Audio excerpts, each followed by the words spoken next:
Doctor ortho आपको देता है दर्द से पूरी आजादी, एक भरपूर जिंदगी। ये कोई टेम्पररी पेन किलर नहीं, आयुर्वेदिक औषधि है।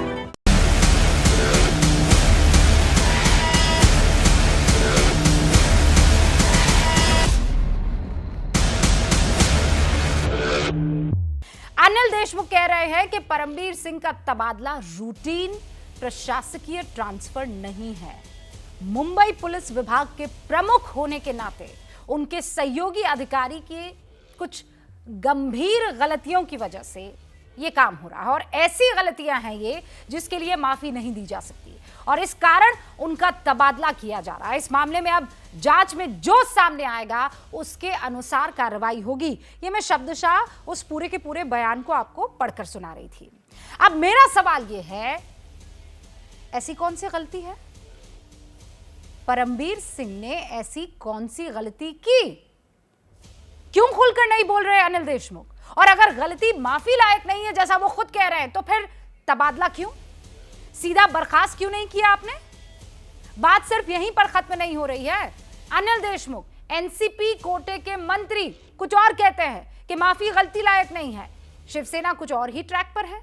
सामना जो मुखपत्र है शिवसेना का, वो परम पर बेइंतहा नरम है, बड़ा सा लेख छापा है, कसीदे पड़े हैं परमबीर के, और ये सब के सब यानी उद्धव ठाकरे से लेकर वजह तक यकीन मानिए कोई गहरा राज छुपा रहे हैं।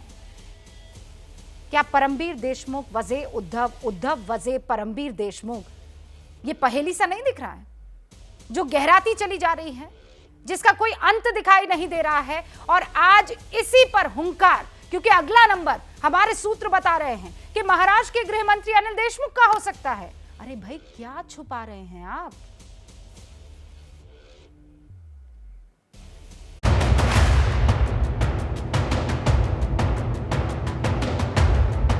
इशारे पे काम करने वाली हमारी सरकार नहीं है। गलती हो गई है तो एक्शन ले लिया। जब तक उन नेताओं की जांच नहीं होती जिन्होंने वादे का समर्थन किया है, तब तक ये पूरे मामले की गुत्थी उलझेगी नहीं। एंटीलिया में विस्फोटक मिलने के बाद महाराष्ट्र की सियासत में जो हलचल मची है वो दिल्ली तक पहुंच गई है।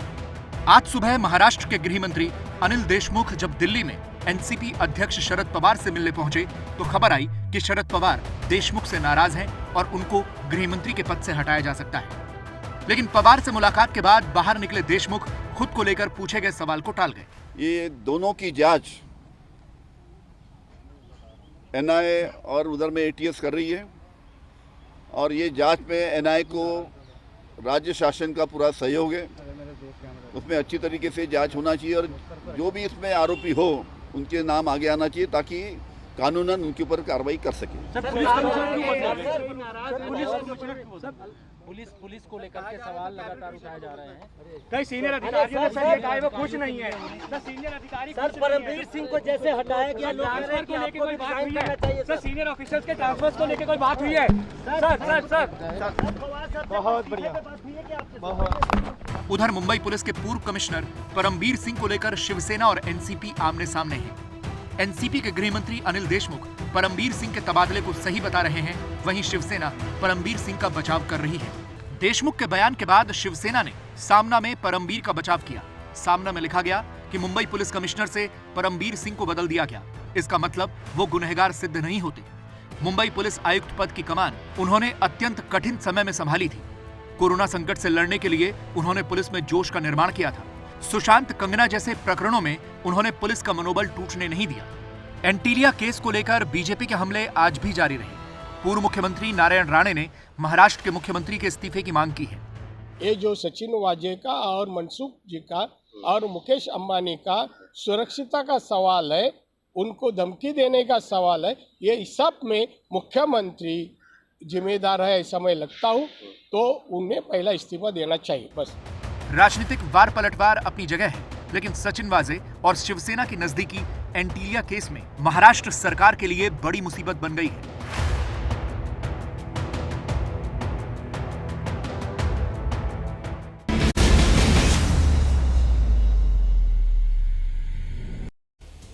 तो ऐसा क्या गुनाह किया कि फंस गए? और ऐसा कौन सा राज है जिस पर पर्दा डाला जा रहा है? हुंकार में आज के वो सवाल जिस पर मेरी बहस होने वाली है। सवाल तो ये कि क्या एंटीलिया केस में महाराष्ट्र सरकार फंस गई है? सचिन वजे का राजनीतिक आका कौन है? क्या एंटीलिया केस राजनीति के अपराधीकरण की देन है? गंभीरता से सुनिएगा। परमबीर सिंह के तबादले पर गठबंधन में अलग अलग सुर क्यों अपनाए जा रहे हैं? और सवाल तो यह भी कि क्या कमिश्नर के बाद अगली बारी गृह मंत्री अनिल देशमुख की है? इन सारे सवालों का जवाब देने के लिए हमारे साथ जो खास मेहमान जुड़े हुए हैं उनसे आपका तारुफ करवा देना चाहती हूं। किशोर तिवारी साहब जो कि नेता हैं शिवसेना के, राम कदम साहब जो कि नेता हैं बीजेपी के, बृजमोहन श्रीवास्तव साहब प्रवक्ता हैं एनसीपी के, वाईसी पवार साहब पूर्व जॉइंट कमिश्नर हैं मुंबई पुलिस के। आप सभी का बहुत बहुत स्वागत है। सबसे पहले तिवारी जी, सवाल आपसे हैं, क्या छुपा रहे हैं ये बताइए आप लोग। मैं हैरान हूं ये सुनकर कि वजे आप लोगों की पार्टी में प्रवक्ता के तौर पर बकायदा सुसज्जित किए गए थे और उसके बाद उन्हें बैकडोर एंट्री करवाई गई दोबारा से पुलिस में।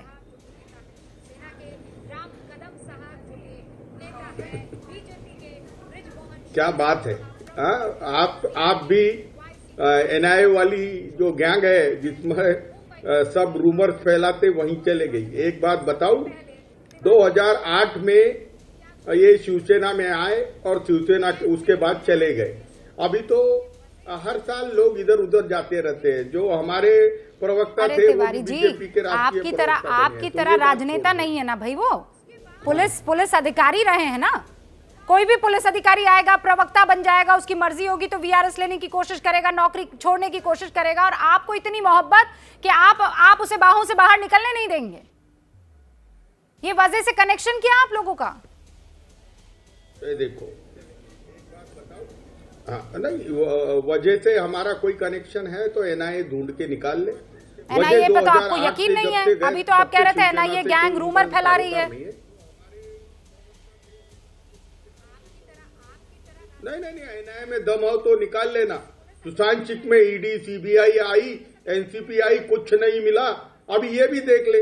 अरे हमारी सरकार को अस्थिर करना, बदनाम करना इनका काम है। राम कदम जी, ये तिवारी जी सवाल का जवाब ले लेते हैं। राम कदम जो है ये देखिए, जुलेटी रुबीना जी, आज वाजे मामले को जो बहुत ही गंभीर मामला है, इसे 23 दिन बीत चुके हैं। ना सुने तिवारी जी, आप नहीं बजाना, इन्होंने ट्रेप नहीं बजाना दररोज। तिवारी जी आप बोलते, अरे दररोज ट्रेप तुम एक ही बजाते हो, एक ही ट्रेप बजाते हो। रुबीना जी आपने सवाल मुझसे पूछा है, कुछ नया बोलो। सच सुनने की आपकी मानसिकता नहीं है। अरे कुछ नया बोलो। आप नहीं, हमने क्या बोलना है आप तय नहीं करोगे। अरे आप झूठ बोलते हो ना। अरे रुबीना जी इस तरह से, अरे आप झूठ बोलते हो। एक सेकंड तिवारी जी, आपकी बात को बहुत अच्छे से सुना ना। सुन लीजिए, पहले ओपनिंग रिमार्क तो सुन लीजिए। तिवारी जी किस बात, इतनी क्या जल्दी है? आप भी यही हैं, हम भी यही हैं, कदम जी भी यही हैं। सुन लीजिए उनकी बात को, छुपाने को तो कुछ नहीं है ना आपके पास, तो सुन लीजिए। हाँ कदम साहब, वैसे उनकी आयु का सम्मान करना चाहिए, पर उनके पास सच सुनने की उनकी क्षमता नहीं है। 23 दिनों में समूचे देश ने क्या देखा कि सचिन वाजे इनका लाडला दुलारा दामाद है। इस प्रकार से शिवसेना के नेता न केवल उसका समर्थन कर रहे हैं, बल्कि रोज सामना अखबार खोल करके देखिए, खुल करके उसका बचाव कर रहे हैं। अब शिवसेना समेत समूची महाराष्ट्र सरकार वाजे का बचाव क्यों करे? इसके लिए कोई रॉकेट साइंस की आवश्यकता नहीं है। नन्हा सा बालक भी सोच सकता है कि वाजे एक प्यादा है और उसका वजीर महाराष्ट्र के मंत्रालय में सरकार के नेताओं के बीच छुपा है, और उसी वजीर को बचाने का शिवसेना का दुस्साहस सभी ने देखा। यहां तक इन्होंने हदों की सीमा पार कर दी। अरे नाम तो बोलिए। आपकी बारी आएगा आप बचपना मत करना। आपकी जब बारी आएगी तब बोलना। सच अगर सुनना नहीं चाहते तो कान में रुई डाल के सुनना। रुई डाल तो आप कर रहे हैं। आप उतने समय नहीं बोल रहे, बेहुदा आरोप लगाते हो। बेहुदा आपको शर्म आनी चाहिए। अरे आप नाम लीजिए तिवारी जी, मुझे क्या शर्म आएगी? मैं व्यक्ति नहीं कह रहा हूँ, आपके दल को शर्म आनी चाहिए। आप गाड़ी तुम लाते हो और हमको गाली देते हो। वाजे की वकालत अरे कर, भाई, क्या कौन सा स्वारस्य अरे है? भैया, क्यों वाजे की आप बोल वकालत रहे कर रहे ना, हो? तो नाम वाजे लो। की वकालत, अरे नाम तो लो। उसके अरे रूबीना जी, ये नाम नहीं लेंगे, मैं आगे बात नहीं करने दूंगा। इन्होंने नाम लेना चाहिए। राम जी क्या है नाम? इन्होंने नाम लेने आरोप से क्यों लगाया, घबरा रहे हैं? इन्होंने किसके नाम दामाद लेना है? चाहिए। किसके दामाद है? ये शिवसेना नेताओं के, बोलिए ना, राष्ट्र के तीनों दलों के सरकार के दामाद है। ये उनका अरे रवैया नाम बताता बोलो तो है। कौन? जिस प्रकार से लीपापोती ये पूरे मामले में की जा रही है, खुले तौर पे दिन कौन दहाड़े बचा रहा है? सत्ताव बोलिए। किया जा रहा है। अरे आप बचा रहे हो। आपके मुख्यमंत्री विधानसभा सदन में कहते हैं वाजे कोई बिन लादेन नहीं है। आपका सामना कहता है वाजे की तरफदारी करता है। आप यहाँ पे शर्त क्या है आपको? कौन सा दागी? मुख्यमंत्री पे आए, नहीं, दागी चेहरा मुख्यमंत्री देख पे करके आए, आप वाजे का है तो हिम्मत एनआईए के पास सबूत एक दो। मामूली सा अरे है तो हिम्मत एनआईए के पास सबूत दो।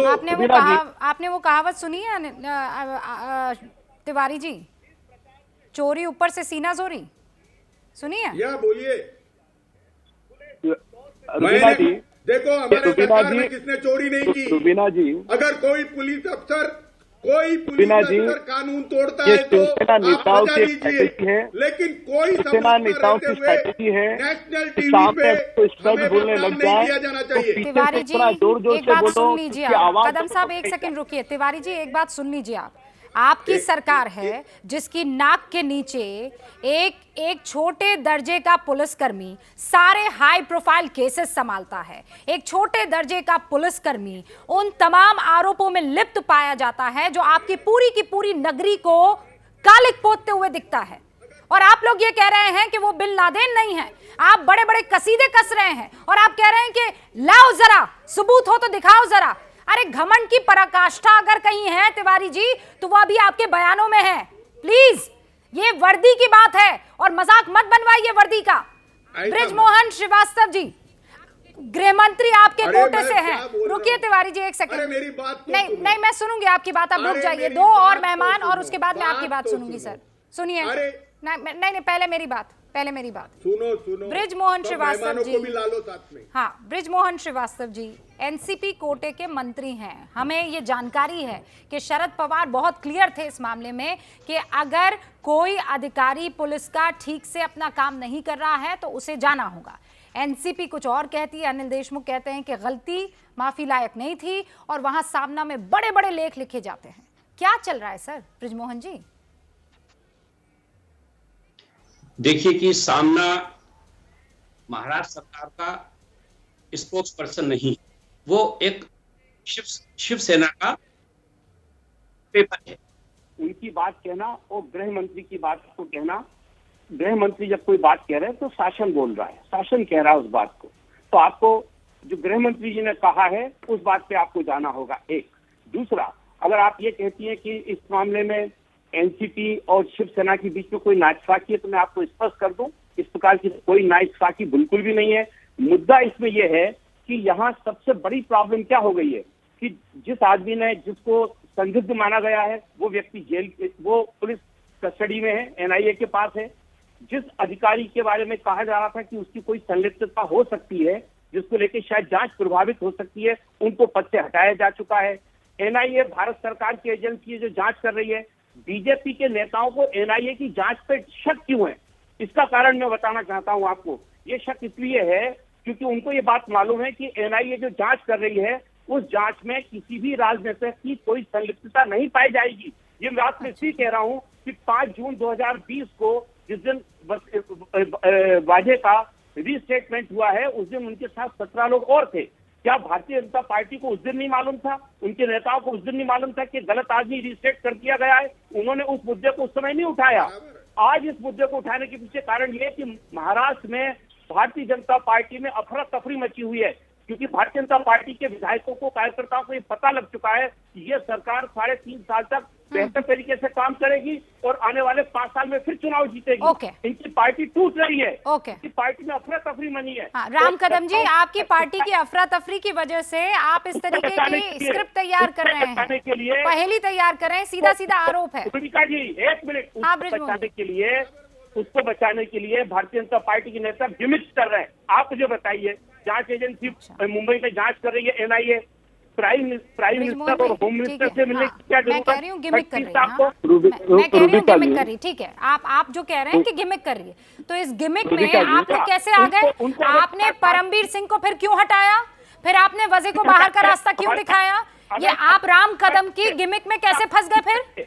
ये सरकार का हक है। अगर हमको लगता है कि किसी के कारण हमारी छवि खराब नहीं, ये सरकार का, आप ये कह रहे हैं कि इनकी पार्टी में जो टूट फूट मची हुई है उसके लिए इन्होंने एक स्क्रिप्ट तैयार की है, ऐसी स्क्रिप्ट कि मुंबई के कमिश्नर को हटाना पड़ जाता है। क्यों नहीं हटाया जाएगा? अगर उसकी गलती है तो हटाया जाएगा। तो वही तो बोल रही हूँ, तो मानिए ना आपकी गलती है, आप गलती को इधर उधर कहाँ थोप रहे हैं? कहाँ किसने कहा कि नहीं, हम अपनी गलती नहीं मान रहे? गलती है ना। अब मुझे बताइए वो परमबीर सिंह की गलती क्या है जो आप बता नहीं रहे हैं? ये ऐसी कौन सी गलती है जो माफी लायक नहीं है? मुझे बताइए आप। ये जवाब एनआईए देगा। नहीं, एनआईए नहीं, आप मुझे बताइए। आप देशमुख साहब को पता है, आपको भी पता है, मुझे बताइए वो कौन सी गलती है जो माफी लायक नहीं है परमबीर सिंह की? रुचिका जी, आप हाईकोर्ट के खिलाफ बात कर रही हैं अभी। मैं हाईकोर्ट के खिलाफ नहीं जा रही हूँ, मैं अपने सवालों को बहुत समझदारी से पूछती हूँ। ब्रिजमोहन जी, तो फिर अनिल देशमुख ने क्यों कहा कि ऐसी गलती है जो माफी लायक नहीं है? क्या मतलब है इसका? नहीं, आपको रुचिका जी, आपको हाईकोर्ट का कानून नहीं मालूम है। नहीं, क्या कानून मालूम नहीं है मुझे? तो अनिल देशमुख को कानून मालूम है, तो उन्होंने ऐसा क्यों कहा फिर? सीडीआर की जानकारी उनको कैसे मिली? आप देवेंद्र फडणवीस से पूछिए, बताए वो देश को। उन्होंने ये सवाल आप राम कदम से पूछेगा, आपको पूरा हक है। ब्रिजमोहन जी, ये सवाल मेरे पास इसका जवाब नहीं है और मैं इंटरेस्टेड भी नहीं हूं उन सवालों का जवाब देने के लिए। मेरा सवाल ये है कि परमबीर सिंह ने वो कौन सी गलती की जो माफी लायक नहीं थी? आप मुझे ये बताइए। हटा दिया, बहुत अच्छा किया प्रभु, हुक्म बहुत अच्छा किया आपने, थैंक यू। मैं ये बोल रही हूँ कि आप मुझे बताइए कि वो कौन सी गलती थी जो माफी लायक नहीं थी? क्या किया था ऐसा उन्होंने? हम लोग बीजेपी के नेताओं की तरह नहीं है जो जांच से पहले। अरे सर, आप नहीं हैं, आप सब बहुत शानदार लोग हैं, आप बहुत ही बढ़िया लोग हैं, बड़े ईमानदार लोग हैं। आपके आगे मैं श्री 1008 भी लगा देती हूँ। मुझे कोई श्री 1008 ब्रिजमोहन श्रीवास्तव जी, मुझे ये बताइए कि कौन सी गलती की परमबीर सिंह ने जो माफी लायक नहीं थी? बता दीजिए। टूट रही है, आज बीजेपी टूट रही है महाराष्ट्र में। आप देख लीजिएगा, 23 एमएलए खड़े हुए दरवाजे पे। हाँ भाई, मैं आपकी सब बात मान रही हूँ, मैं तो कह रही हूँ यहाँ पर, मैं सब बात मान रही हूँ। यहाँ पर अब मुझे ये बताइए वो कौन सी गलती थी जिसके चलते आप माफी नहीं दे सकते थे परमबीर सिंह को? गलती बताइए। ये सरकार चलेगी, बहुत अच्छे ढंग से चल रही है। अरे सर, चले, मैं आपके लिए स्पेशली प्रेयर करूंगी, ठीक है? मैं आपके लिए स्पेशली दुआएं करूंगी कि आपकी सरकार लंबी चले, अच्छी चले, ठीक है ब्रिजमोहन जी? आप मुझे ये बताइए, हाँ, आप मुझे ये बताइए कि ऐसी कौन सी गलती थी जिसके चलते परमबीर सिंह को हटाना पड़ा, जो माफी लायक नहीं थी? वो कौन सी गलती थी? रूबिका जी, जो अधिकारी अपने से छोटे जूनियर ऑफिसर को नियंत्रित नहीं कर सकता है, उसके लिए क्या किया जाए? आज आप चैनल पे बैठिए, अगर आपका एक असिस्टेंट आदमी आपको रिजल्ट नहीं दे पा रहा है, आप क्या करेंगी? Will you continue that man? आप उसे हटाएंगे या नहीं हटाएंगे? कॉमन सेंस की बात है। इसमें कौन सा रॉकेट साइंस है जो भी रामदास? आपकी दलील को मैं कहाँ ले जा रही हूँ आपको पता है? वाईसी पवार साहब के पास, पूर्व जॉइंट कमिश्नर मुंबई पुलिस के रह चुके हैं, अभिन्न अंग, वाईसी पवार साहब, इसके चलते मुंबई के पुलिस कमिश्नर को हटा दिया जाएगा कि तुमसे एक छोटा सा पुलिस का जो जवान था वो हैंडल नहीं किया जा सका। एपीआई है ना, असिस्टेंट पुलिस इंस्पेक्टर। वो महाराष्ट्र मुंबई में 45,000 पुलिस कर्मी है, जिसमें से 10,000 एपीआई है। और 10,000 एपीआई में से एक इकलौता वजह है जो सीधे कमिश्नर को रिपोर्ट करते थे। ओहो, अद्भुत। वाईसी पवार साहब है उस इकलौते एपीआई का पूरी सरकार उनका समर्थन। बात करने दो तो बात करो ना। हाँ, अब आप पवार साहब को बोलने दीजिए। आमतौर पर पवार साहब से बात करने दीजिए।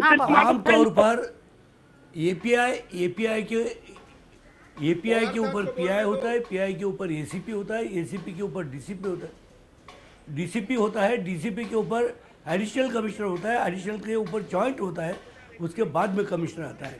ये सारी ACP and above supervisory level है। सुपरवाइजरी लेवल में जो गलती करता है वो सब जाने चाहिए। कमिश्नर डायरेक्टली कब आता है कि उनके नीचे के सबकी बारी खत्म हो गई तो कमिश्नर आता है। एक दूसरा, कभी ऐसा होता है कि ये डायरेक्टली सीपी को रिपोर्ट करता होगा तो हो सकता है बीच में के जो दूसरे अधिकारी है उनका सुपरविजन उनके ऊपर नहीं होता है। ऐसा बहुत बार होता है पुलिस डिपार्टमेंट में कि एक ऑफिसर को डायरेक्ट एक कोई टास्क दिया जाता है, वो जो टास्क देने वाला अधिकारी होता है वही उसी को रिपोर्ट करता है, दूसरे को नहीं करता है। दूसरे ने पूछा तो ये बोलता है कि साहब से पूछ लीजिए।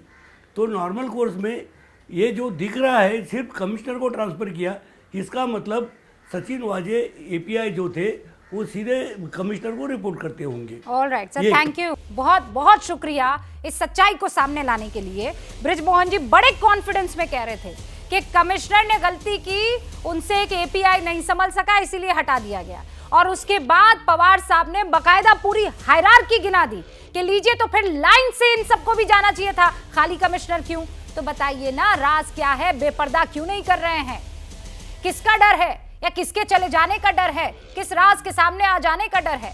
महाराष्ट्र में जो कुछ चल रहा है वो मेरे समझ में नहीं आ रहा है, किसी के समझ में नहीं आ रहा है। स्पेशली मुंबई में तबादला होता है, होमगार्ड में शिफ्ट कर दिया जाता है, वजे एपीआई रैंक का पुलिस अफसर, पुलिस का जवान, वो अचानक इतना पावरफुल हो जाता है कि सारे हाई प्रोफाइल केसेस उसे दिए जाते हैं। एंटीलिया केस में नाम आता है, परमबीर सिंह साहब की कुर्सी चली जाती है, अब तो अनिल देशमुख का भी नाम आ रहा है, यानी महाराष्ट्र के गृह मंत्री के भी किसी भी वक्त खबर आ सकती है कि उन्हें अपने पद से हटाया गया। खास मेहमान हमारे साथ बने हुए हैं, बता दूं वाईसी पवार साहब पूर्व जॉइंट कमिश्नर मुंबई पुलिस के हमारे साथ बने हुए हैं, किशोर तिवारी साहब शिवसेना के नेता हमारे साथ जुड़े हुए हैं, राम कदम साहब प्रवक्ता बीजेपी के, और एनसीपी के बृजमोहन साहब भी हमारे साथ जुड़े हुए हैं। किशोर तिवारी कुछ कहना चाह रहे हैं और उसके बाद मैं आती हूँ बृजमोहन जी आपके पास।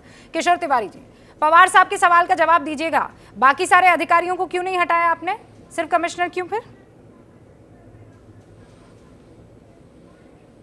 नहीं है, देखो एनआईए जिस तरीके से तलाश कर रहा है और एनआईए जिस केस की कर रहा है तो उनको सहूलत हो इसलिए हो रहा है। अब मैं एक बात और कर दूं तुमको क्लियर, और रुबिका ये बहुत इंपॉर्टेंट बात मैं बता रहा हूं कि जो जिलेटिन की स्टिक है वो नागपुर के एक फैक्ट्री से आई जो बीजेपी के नेता की है। दूसरा, नोट मोजने की जो मशीन इन्होंने सीज की है ये भी बीजेपी के नेता की है। अब एनआईए और बीजेपी का क्या कनेक्शन है ये मेरे समझ में नहीं आ रहा। गाड़ियों पे गाड़ियां पकड़ते जा रहे, गाड़ियों पे गाड़ियां पकड़ते जा रहे। अरे इनका क्या है कि एक पत्रकार को वजह ने पकड़ लिया और परमवीर सिंह ने वो अरेस्ट कराई, ऐसा इनका कहना है।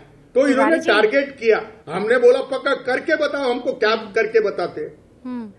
तिवारी जी वो पूछिए ना आप, ये बहुत बड़ी बात कर रहा हूं मैं। हाँ, मैं पूछ लेती हूँ। हमारा एटीएस तो बहुत आगे निकल गया था। आप तो 007 जेम्स बॉन्ड को भी मात दे रहे हैं तिवारी जी। तो फिर देश में एक सबसे बड़ा सवाल था अभी कुछ साल पहले आया था। शर्लॉक होम बैठा है ना उधर। सुनिए तो सही, वो सोनम बेवफा नोट पर लिखा जा रहा था, आपको पता लग गया होगा कि किसने लिखा है। जिस तरीके की आपकी खोजबीन है, आई एम श्योर आप वहां तक पहुंच गए होंगे। अरे पूरे भारत में जिलेटिन बनाने वाला एक ही बीजेपी वाला है। हाँ, और राम कदम जी, नोटों की मशीन का सीरियल नंबर आपको एनआईए की जरूरत नहीं है राम कदम जी। यहाँ तिवारी जी बैठे हुए हैं, अच्छे मिस्ट्री को सॉल्व कर सकते हैं। वो कौन है ये बीजेपी का नेता जो जिलेटिन बना रहा है? रुबिका जी, पूरी तरह से बेबुनियादी 15 करोड़ दिए उसने राम मंदिर अब देखो अब ये बोलने देंगे नहीं, बीच में अब बोला करेंगे। अभी आप कोई नहीं बोला, अभी आपको सच सुनना होगा। अभी आपने बोला सचिन वजह का उद्धव ठाकरे से संबंध है।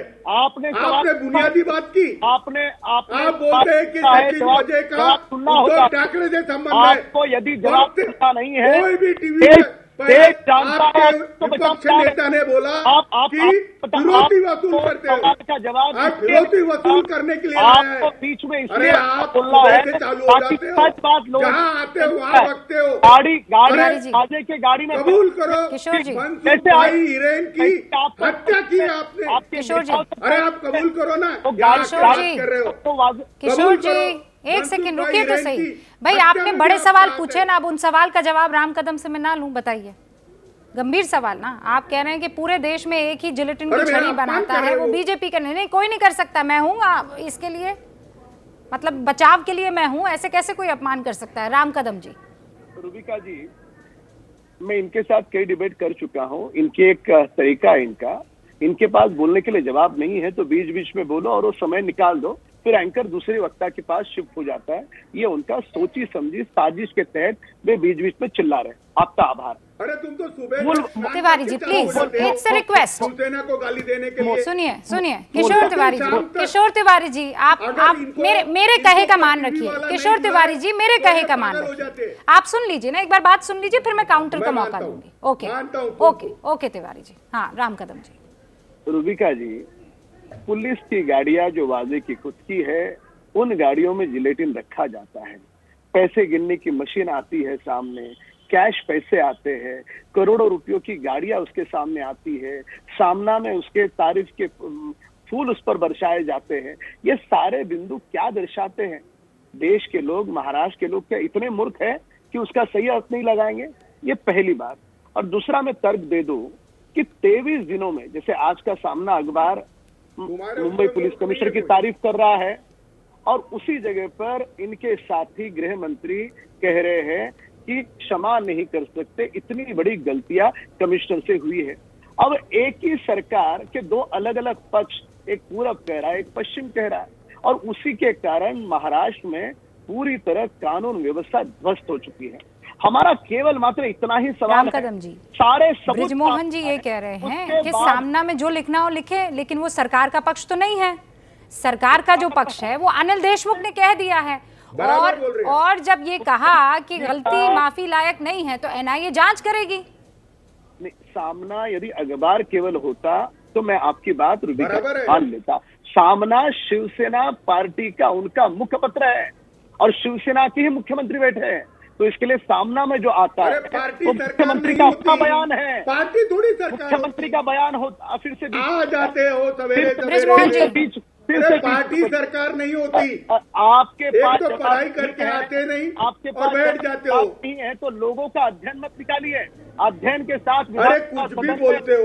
ओके तिवारी जी प्लीज, दो और मेहमान है। तिवारी जी एक सेकंड, क्या मतलब कि पार्टी सरकार नहीं होती है? सरकार पार्टी ही से बनती है ना, ये क्या बात हुई? सरकार जो है वो पार्टी ही से बन रही है। पार्टी शिवसेना, एनसीपी और कांग्रेस है। अब एनसीपी कह रही है कि हमारा सामना से कोई मतलब नहीं है, लेकिन शिवसेना का तो मतलब है, और अगर शिवसेना का मतलब है तो एनसीपी से मतलब हुआ। ये रिश्ता क्या कहलाता है ब्रिजमोहन जी? दोनों तरफ से इन्हें ढोल बजाना है रूबिका जी, दोनों तरफ इन्हें वाजे का करना है, वाजे का समर्थन भी करना है, उसकी वकीली भी करनी है। ब्रिजमोहन जी क्लियर कीजिए, वाजे का समर्थन भी करना है, दुनिया को दिखाने के लिए आपको परमवीर पर एक्शन भी लेना है। आप कुछ नरम, एक बैड कॉप गुड कॉप होता है ना, आप वो प्ले करने की कोशिश कर रहे हैं ताकि ये अधिकारी, ये पुलिस वाले आपके राज ना खोले। सीधा आरोप राम कदम।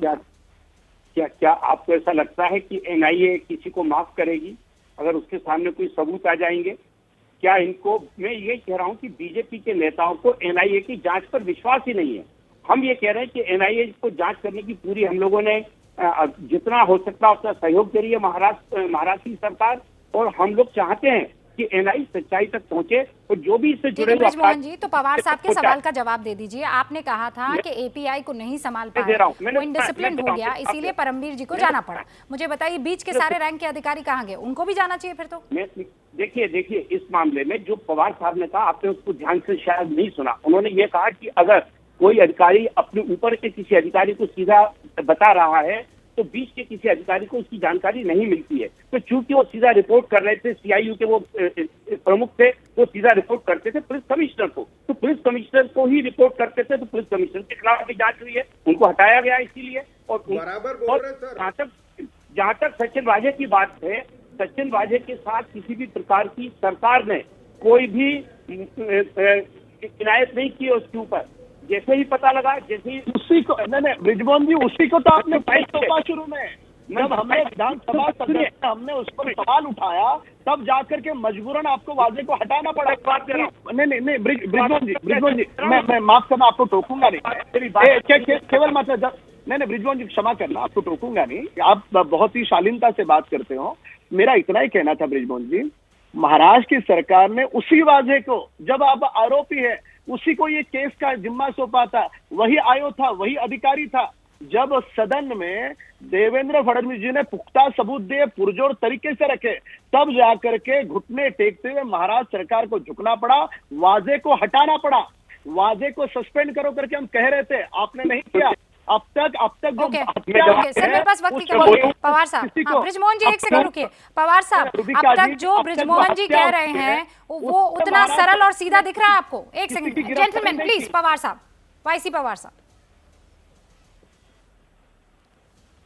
नहीं, सवाल फिर से दोहराइए। मैं ये कह रही हूँ, ब्रिजमोहन जी कह रहे हैं कि ये बहुत सरल चीज़ है भाई, वो चूंकि CIU को संभालते थे इसीलिए वो सीधा रिपोर्ट करते थे कमिश्नर को। अब चूंकि कमिश्नर को रिपोर्ट करते थे तो कमिश्नर नहीं संभाल पाए, इसीलिए कमिश्नर को हटाना पड़ा। तो ये वजह वाला कनेक्शन इतना सिंपल दिख रहा है क्या आपको? नहीं, इतना सिंपल तो नहीं है, क्योंकि सचिन वाजे को एक API रैंक के अधिकारी को कमिश्नर डायरेक्टली अपने साथ में रखता है। इसका मतलब वो एक तो अधिकारी और कमिश्नर की कुछ तो साठगांठ है, या तो कमिश्नर उसके थ्रू कुछ काम करवाना चाहते थे, इसके लिए ये करना पड़ता है। बाकी ये सारे बीच में जो अधिकारी रखे हैं, ये क्या काम के लिए रखे हैं? ये सुपरविजन के लिए रखे। और API की रैंक कहाँ, कमिश्नर की रैंक कहाँ, बीच में ये इंस्पेक्टर्स है, ACP है। पूरा मामला घूमकर वहीं आ गया। वाईसी पवार साहब जो बातें कह रहे हैं वो ये क्लियरली बताता है कि सर आप लोगों की नजरे इनायत इस वजह पर थी, ऐसा कुछ तो ये वजह कर रहा था जिसमें आप लोगों का इंटरेस्ट था। अब मुझे आप ये नहीं बता रहे हैं कि क्या इंटरेस्ट था। अगर ये सवाल विपक्ष की तरफ से पूछा जा रहा है, बीजेपी की तरफ से पूछा जा रहा है, वरिष्ठ पुलिस अधिकारी पुराने अगर ये सवाल उठा रहे तो जवाब देने में आपको क्या दिक्कत हो रही है? लेकिन फिर भी इंतजार करते हैं, कहीं ना कहीं तो ये धारा पहुंचेगी अंत तक।